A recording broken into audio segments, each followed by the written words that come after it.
Hey guys, I am Nurse D Porche. If you are new to this channel, here we discuss all things nursing, health, and finances. And today, guys, I have an icon. Okay, he is an Emmy Award-winning designer. He is the CEO of the Futur, that is Futur. He has millions of followers and he does live workshops literally all over the world. And so I am super excited to introduce you today, Chris Doe, guys. Hi, everybody. Thank you so much for being here. I'm going to keep it real for a minute Okay. because you're such an icon. Okay. Like, what made you do this interview with little old me today? What made you say yes today? I'll tell you what it is. I think I usually test people and you pass the test. People will ask for an interview and I say, I can't do it right now, maybe later. And you follow it up and you follow it up in a gentle way, not in a super aggressive way. So I just get a feeling about people's character. So the follow through and just that you're not so pushy, because sometimes people come at it a little bit too aggressive. And I'm like, I don't have time for this right now. And I'm curious about That's who you are. crazy to be So let's go. aggressive when you don't have to. Yeah, that's insane. But so thank you Yes. again for being here. And I wanted to interview you because I watched an interview that you did with Omar. I'm going to try to pronounce his last name correctly, El Takari. Mm-hmm. And in that interview, you spoke about how you have a desire to transform art school. And so you talked about how you would like to, if you could, like totally do away with how it's done currently. You would like an in-person theater. You would like it to be, hybrid where it's mostly digital. You would want to even address like hearing and visually impaired people, which is very dear to my heart because I have a close friend who is blind and she's going back to school to pursue that same area of being able to enhance things for them to be able to, hear and, see things that they normally couldn't with a natural eye.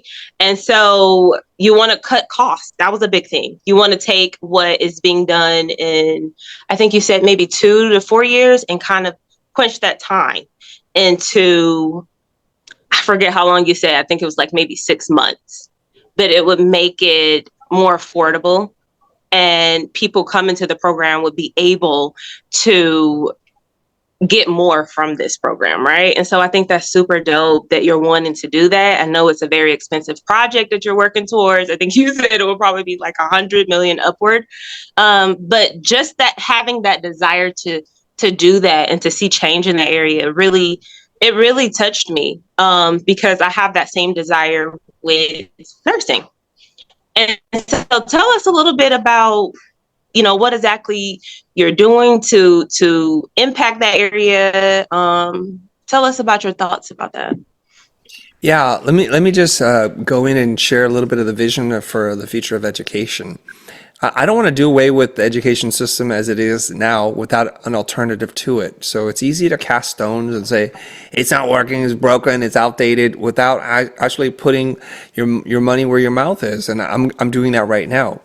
What I don't think schools are good at is dealing with edge cases. It's really good at taking I think neurotypical people and pushing through a system and weeding out any kind of neurodivergence or any of the anomalies in the edge cases. And what I find interesting is it's saying all of us study and learn at the same pace in the exact same ways. And there's some really serious constraints. The constraints are in terms of like scale. You can only have so many students if you want to have a level of interaction with them. Therefore, it drives up the cost, right? So if you have really good teachers and really good students, there's a whole expensive process on how to select the right students and select the right teachers, and it adds to the cost. And there's this other burden that students carry, which is the cost of the space. They carry the cost of administrative people. And you'd be surprised that many of the schools spend more than 50% in admin costs and things that are not directly touching students. And 50% would be a low number. So for every dollar you pay. Yes. I found out this number in the private art school that I used to teach at. And it was shocking to me. If tuition costs $20,000 or $24,000 a semester, that means 12,000 of that is going to something that students do not benefit. We're not talking about career counseling. We're not talking about portfolio development or anything like that. It's just things that don't impact them at all because they spend money in recruiting, Doesn't and matter. marketing, and just moving things around. There's got to be Right. a more efficient way, right? And Yes. it's not taking into consideration developments in the last 20 some odd years, the internet and now AI. It's still using the same system and it's just repeating itself over and over again. So if we look at what schools are really good at, and they're good at many, many things, and we take the best of that and we modernize it and we try to change the way that we help to educate people for the 21st century, for knowledge work, for creative work, for kind of a divergent thinking, then Right. we can have something that I think is truly revolutionary that serves students, teachers, and the larger mission of raising communities up. So let's talk about that. Okay. What are schools really good at? Schools are really good at creating space for people to come and gather, to build community, to form Yeah. perhaps lifelong connections. It's good for those personal one-on-ones where somebody's having a specific challenge and they can see someone do it right, so they can model themselves after that person, or the instructor can do a little bit of course correction. And I think they're really good at attracting the most passionate and inspired teachers to come together who have no other desire than to help lift up other people. Now, that's kind of the beginning and ending of where I think schools are really good. And that's a problem. Okay. Yeah. So if we look at this, we say that every year, for the most part, professors lecture and they hand out assignments that are pretty much repeating themselves again and again. There has to be a Yeah. more efficient way to do this. And also, if we want the most charismatic, engaging, informed, passionate, entertaining teacher, there aren't that many of them to teach a specific topic.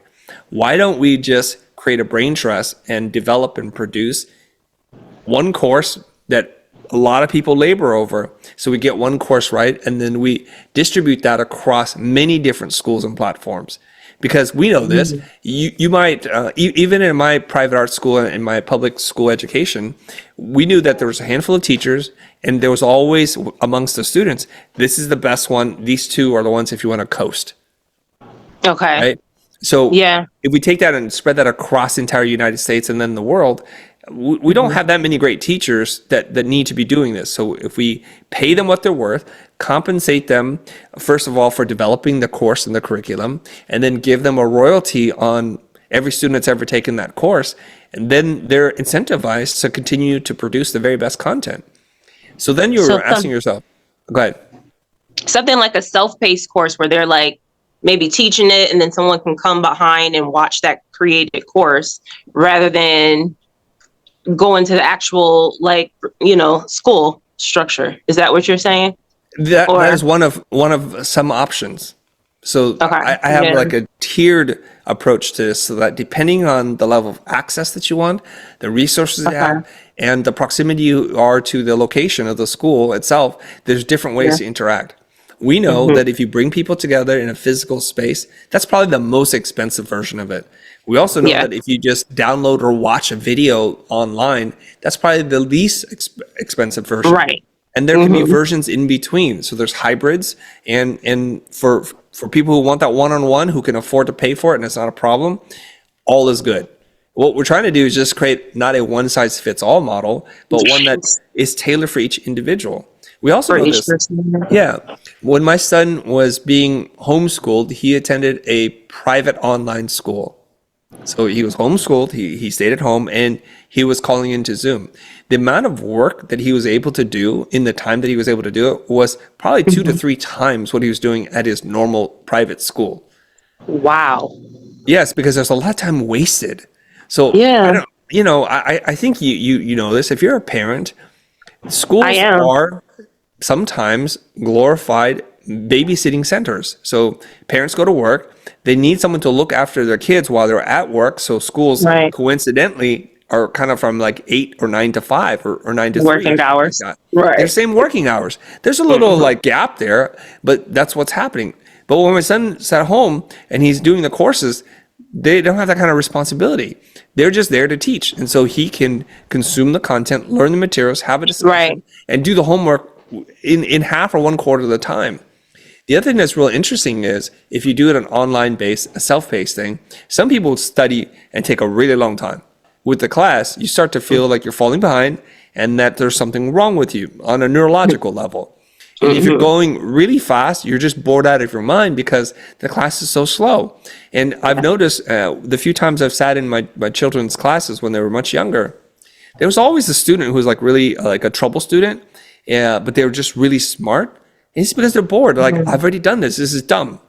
Yeah. I already know where this lesson is going. That's what my mom used to say about me. I think you're just bored. But it was like she didn't know what to do with that. Like, yeah, you're bored, but then what do I do with you being bored when this is the only option? So I love that you said you want to create like more options for people who learn differently. Everybody doesn't learn the same pace in the same style. So I love that. I didn't even know that there was a private online school. There are many. Yeah, my wife had to look into this. So yes, I'm gonna have to look into that too. I love that. Yeah. And I do see that they're trying to like help. I know that they have a grant coming out here in Georgia where they're trying to help people who are in like the underserved schools to get into like private or online to create that option. You know, it's like a fund. I think it's like $7,000 grant to those who qualify to do that. So I'm like, okay, I see that they're trying to make, you know, steps in the right direction for that, for different learning styles. But it's like at the very beginning stage, like it literally starts this year. This will be the first time. So I love that. I love that you want to create a space like that. So tell us how, you know, anyone looking at this video, how can we support you with that, with you trying to develop this in the art space? There's a couple different ways. If you're a teacher, if you're a school, and it kind of warms my heart when students and teachers send me screenshots of them using our YouTube content in the school itself. I would love to be able to license a portion or all of our content to schools so that the schools can benefit from teaching the materials, support us financially, and also to, I guess, augment who has to carry the heavy lifting. They don't need to redevelop the same programs if we're doing it. And in this way, if enough schools sign up for this when they're licensing our catalog of educational materials, either stuff that's available on YouTube or the courses that we put behind a paywall, then that allows me to create more content and allows me to create more courses, and I can then customize some of what we're doing to what their needs are. I ran into a gentleman in Dubai recently. He's originally Egyptian, but he's teaching in Dubai. And he said something to me, which really has just got me thinking. He said, Chris, don't forget about us. I'm like, I ain't forget about you. Right now, what are you talking about?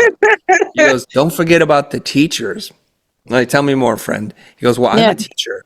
And you don't know how many times I'll watch one of your videos, be inspired by something you said or done, and then I'll take it into the classroom and do my version of it. And he says, with humility, it's a small version of what you do. And I often cite you and say, here's what Chris Do is doing in the future. And I said, this is really interesting. He told me I need to do programs to help teachers teach. Now that's on the next level, right? And that adds some kind of pressure because I'm teaching students right now, but these are the professional teachers who've dedicated their lives to teaching others. Well, what do I know about teaching? Well, if what I'm doing inspires folks and they're like, we would like to adopt some of the way you think, how you break things down, how you make classes and information entertaining and engaging, then I'd love to do that. So I'm just putting it out there to the teachers, to the faculty, the admin who think maybe there's something here. I'm not trying to tear the whole system down. I'm just trying to add to it the parts that make sense, right? Yeah, I love that. I love that. So we can support you by just sharing, right? To just share about what you're doing and how you can basically add to the school system. I think that you're trying to add to what's, you know, already there or an alternative for those who need that. Right in that space. So I think that that's awesome. So thank you for that. Because I am in the nursing space and I get a lot of, you know, kickback because I was able to get my master's degree in 3 months. And so a lot of people, well, how did you do that? How was that possible? And I went through a flex path route. So a university, they offer the traditional route, which is, you know, the normal way of getting your master's degree. And then they offer the flex path route, which is like for parents like me, working people who have an alternative to the same amount of education for less time and less cost, because I did it for less than $3,000. And so with this program, I am a logical learner, right? I really zoom in on logic. I'm also a writer. And so this program allows me to put the two together. I am researching real, true trends in healthcare. I'm looking at statistics, I'm looking at actual cause and effect, and I'm able to take that information and write about it. And then I like this program because even after I'm done with school, I'm still doing this and making impacts in my particular field because I'm constantly looking up and seeing what new science has been developed. What is actually happening, what is actually the issues, in the field, and what is causing the issues, and then taking that into where I'm working and making impacts with that. So I really like that. Now, I don't want to get confused, right? Because some people think like, well, if you're not in the nursing field, you don't understand that a license and a degree is two different things. So I have the foundation of nursing.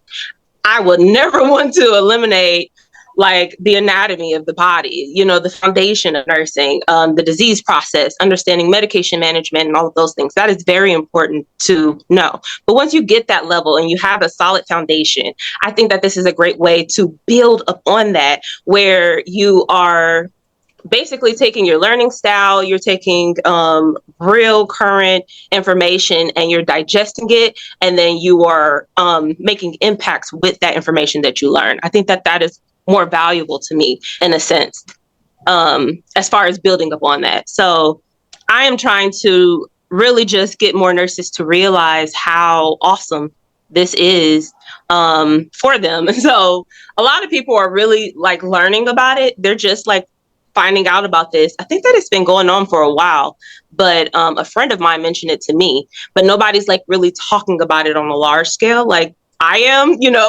And so I want people to know that there's an option for them, because I know that a lot of hospitals, they require you to go back and get your bachelor's degree or master's degree, but some people are acquiring so much debt that it's kind of like it's unaffordable for them.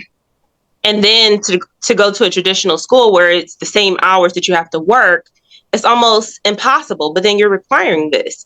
So I don't know. I'm really passionate about that right now. I want to make change in that area because I feel that if we can really impact that area of finances in nursing, then we can advocate in spaces where we're not currently advocating. If you ask a nurse, why didn't you speak up, or why didn't you do this? The answer is almost always, well, I have bills to pay. You know what I mean? Or I have all this student loan debt that I have to get rid of. I can't advocate. I have to do what I have to do. And so if we can take a different approach and really put this on the forefront, I'm not saying that this is everything to change, nursing altogether, but I do think that it's a big piece of it. I think that it's a big piece that can really change the trajectory of nursing. And so that's why I've been wanting to really share that. But also you are a huge brand builder, right? And so, That's an evolution. Yeah. Go ahead. Why do you say that? Well, I say that because my background is in traditional design. That's what I studied in school. I made my name directing commercials and music videos. But when I started making content on YouTube, the content that starts to pop isn't about design at all. It's about pricing. So people who flag me down the street, there's a good chance that they've seen this video where I talk about the price of a logo. And they're like, I know you. You're that logo guy, right? I'm like, it depends. Depends on what kind of logo you're talking about. The pricing guy. I'm like, yeah. So that video now has over 4 million views on YouTube. And the short of it has over 40 million views. And so there's a good chance that that's what people know me for. But in the last couple of years, while I was building up the content library and trying to teach, people have also noticed that, my goodness, my social following has grown a lot. So I'm really close. I'm like 9,000 followers away from hitting 1 million followers on Instagram. I have over 500,000 followers on LinkedIn. So they start asking these kinds of questions like, how did you grow your social media following? And so I started talking about that. And they said, you got a really strong personal brand. I said, well, if they're saying this, then I'm just going to own it. So I start talking more about personal brand and brand. Okay.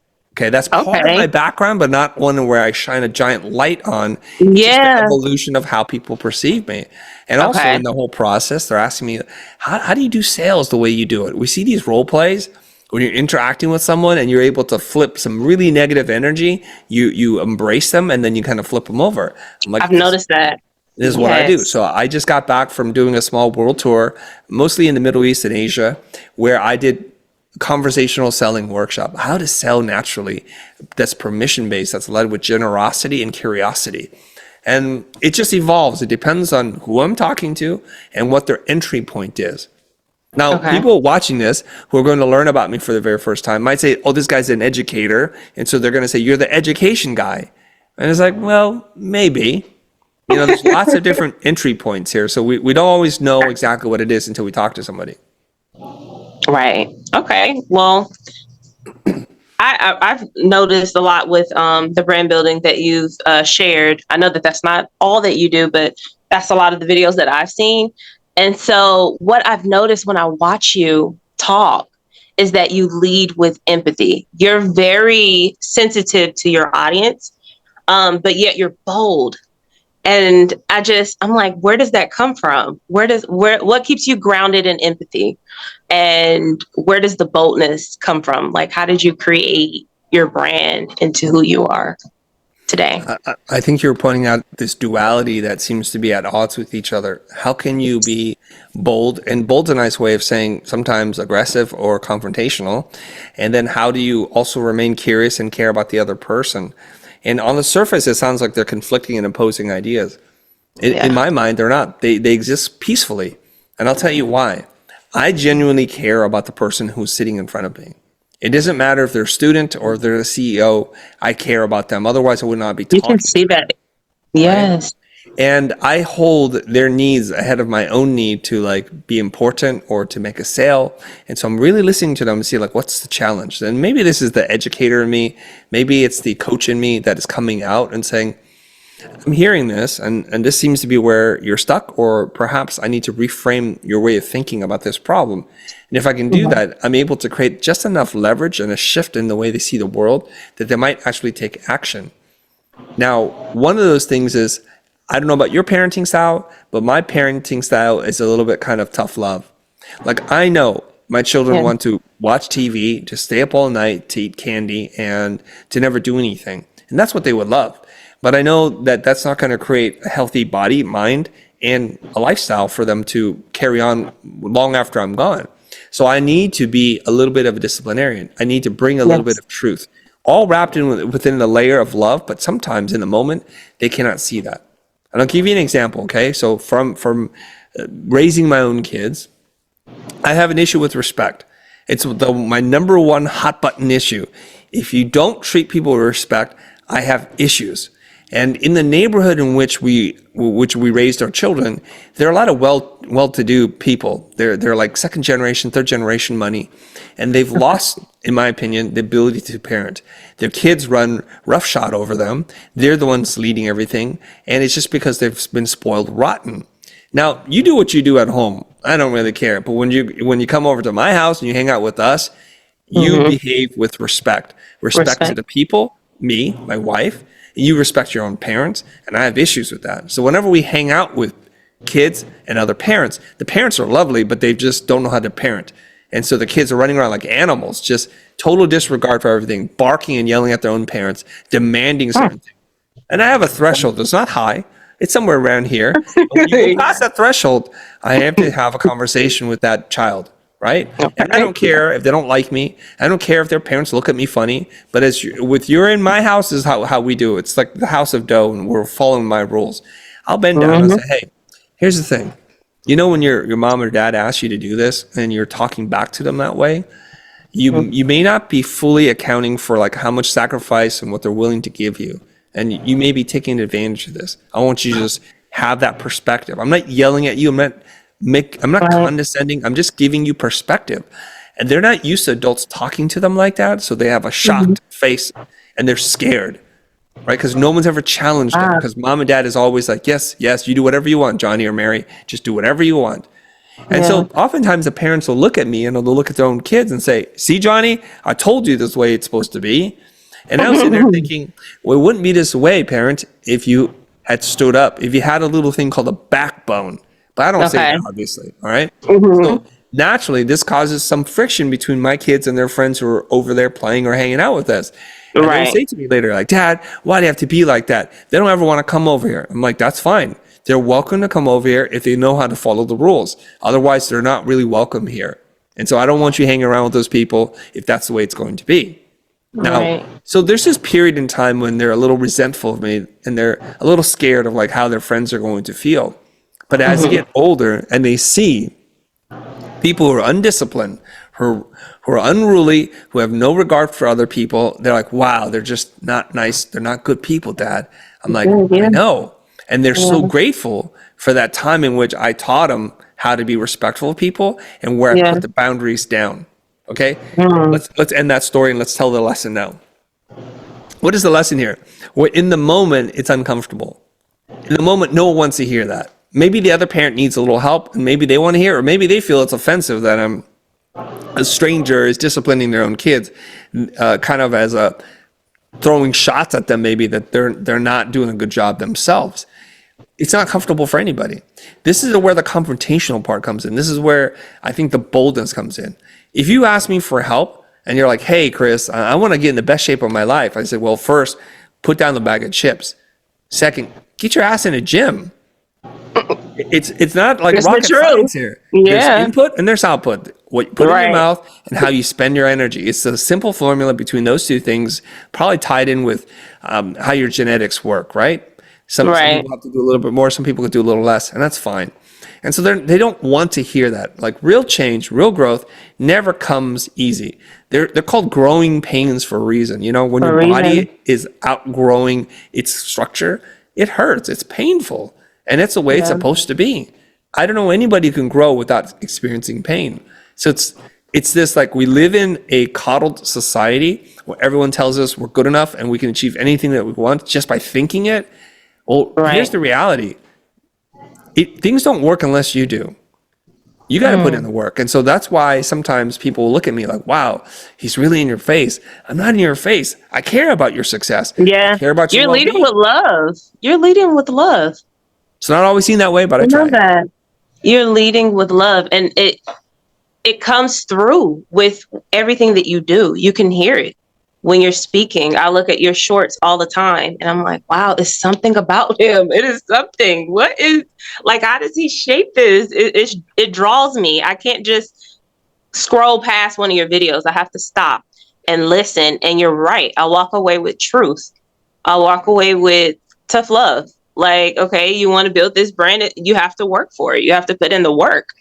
You have to put in the work and really chase your dreams and what you're passionate about. Lead with passion, but be bold with truth. And so thank you. Thank you so much, Chris. You are amazing. I have one last question for you. Wait, I can ask you a question before you ask your question. Okay, yeah, sure.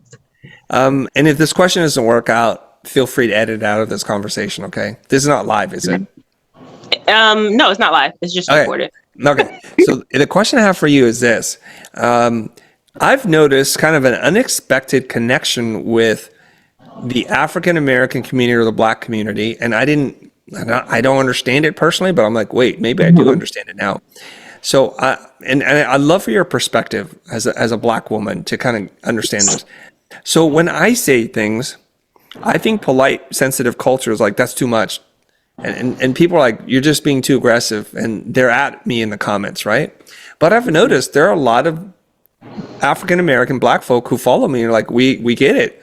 And is there something in the culture where we're kind of overlapping in our philosophy and our point of view that I'm not aware of? And I'm asking just Absolutely. as one person to another, not like you're representing all of. I know, that's why I'm like, I can't speak for everyone, Right. but with me, it's basically how I was brought up. Like how you say you don't allow people to disrespect in your house. We don't either. I'm like, my house, my rules. You don't like it? Bye. You know what I mean? Right. Like I teach my kids the same thing. You know, you don't need to hang around this person because he's very disrespectful. You should not be talking to your parents like that. Like it's just a respect thing. Like you have to have, it's not a option. You know what I mean? And so I think that when we listen to you, we hear that voice that we were brought up with, that hearing, you know what I mean, from our parents, from people who genuinely love us. You know what I mean? Tough love, I think, is, I mean, that's what you lead with. That's how you, with everything that you do, I think that resonates with us. It's just, that's how we were brought up. Or I can speak for myself and say that's how I was brought up. And I know that those people who gave me tough love loved me. You know what I mean? And I can always trust their judgment. My sister, for example, when I started this nursing program, she knows me. She knows that I like to go out. I like to have fun. I like to do all the things. She said, now with this program, you're not going to go to any birthday parties. You're going to set out all events and you're going to be in your books. She didn't tell me like, I think you should, and maybe this. She was like, no, you're going to give up this and give up this and give up this. And if she had not pulled me to the side and really like gave me the reality of what I was getting myself into as, you know, going into nursing, I wouldn't have done that. I wouldn't have made it. I would not be where I am today if she hadn't gave me that tough love. So yes, I think that really resonates with us. And we love that. We love it. So continue, please. It's how we receive love. You know, that's how we know it's genuine and true. So thank you for all you do.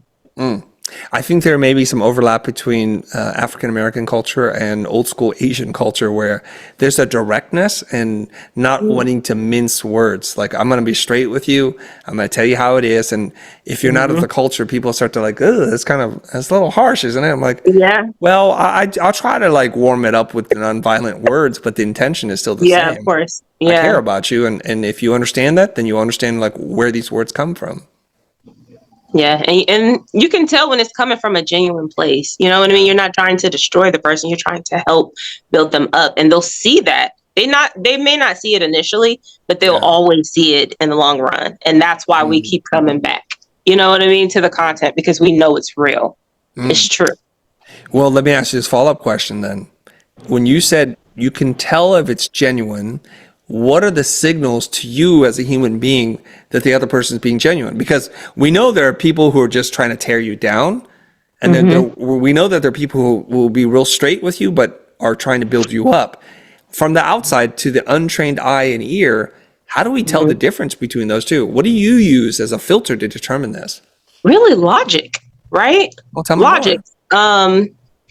If what you're telling me, because I was just telling this to my husband the other day, I said, everybody gives me advice on everything. Like literally this outfit that I wore today, someone told me not to wear it. She was like, it's too much. And I'm like, well, I'm comfortable and I'm good with it. So I'm going to wear it because it's me, right? And I'm really stepping into me right now. And it's a beautiful thing. And so I love that. I watched something that you said one time, and you said really to build a brand like no other, go to therapy, heal yourself. And I'm on a journey of healing right now, right? And so that really touched me. It really touched me. And I know that was real because it's truth, right? It's truth. You can't hide who you truly are designed to be. God made no mistakes in designing you, right? And so I think that when it resonates with you, when it is logical, you're telling me to go to therapy to help myself. That's a good thing. That's not a bad thing. If you were telling me, just keep doing what you're doing. Don't improve yourself. Logically, you know that you have to take steps to lead to improvement, right? You have to do something. You can't just remain the same and get better. It's logically impossible. And so that's part of it with me. People that I know genuinely love me, like my family. If you're telling me something that I've heard before from somebody who loves me, then I know that it's genuine as well. You know what I mean? And so I use logic. I lead with love. And then I'm a believer. And so I lead with Christ and the Bible, right? And so if it lines up with what the Bible, the good book says, I also use that. And so that's how I know that it's genuine. And honestly, I don't know your faith, but when I hear you, it's like a connection, spiritual connection that I feel. And I'm just like, he has a beautiful spirit. You can see it. You can't hide your shine. You can't hide it, no matter how hard you try. And I've been trying to hide mine for a long time. And I feel like the more that I step into myself and just trust, that I'm where I'm supposed to be, you know, the more I shine. And I don't try to, but it's just something that can't be hidden. And so that's how I know when it's genuine. You can't hide it. You can say the simplest thing and it impacts people forever. I have people who come back and tell me things that I've said or encouraged them that I don't even remember saying. And I'm like, and that stuck with you all those years? You know what I mean? Like, that changed your life? I'm like, that small thing? But it's just naturally who I am. If you are in my presence, you're going to walk away with something. It's just naturally who I am. I have to help you. I got my hair done yesterday. And as I'm sitting in the hair salon, I'm telling her about, she was a nurse and she's saying, I want to go back to school. And I'm like, oh my God, this is not a mistake that we met today. And I'm telling her about the program. Do you know she ordered my step-by-step course and she enrolled herself in this school at the hair appointment, during the hair appointment. And I said, okay, this tells me I'm going in the right direction. She said, thank you. And that did something to me. It's more than money. It's more than all the things, right? Because I'm okay. I don't need a whole lot. I'm content with little. You'll see me at the thrift store. You'll see me, at Ross. Like, I don't need all of the brand names and all of the things. I'm good with where I am.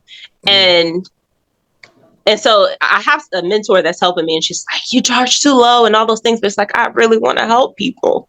That's really my passion. I feel most fulfilled when I'm empty at the end of the day, And so I guess that's how you know it's genuine. I'm sorry, I went on and on. No, it's beautiful.